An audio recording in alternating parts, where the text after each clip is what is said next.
స్వామీజీ చాలా మంది ఇది మంచి సమయం అన్నారు, ఇప్పుడు వ్యాపారం ప్రారంభించొచ్చన్నారు.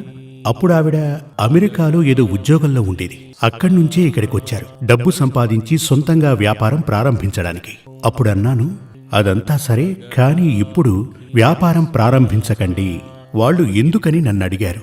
మీరు ఏ వ్యాపారం చేయాలనుకుంటున్నారు, ఎటువంటి వ్యాపారం చేయాలనుకుంటున్నారు అని అడిగాను. 4-5 వ్యాపారాలు మేం చేయాలని అనుకుని ఇక్కడికి వచ్చాము.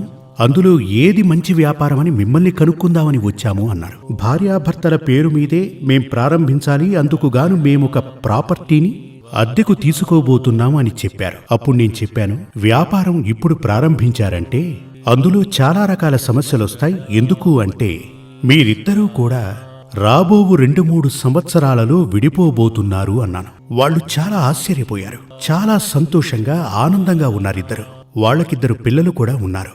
ఏమిటి స్వామి ఇలా అన్నారు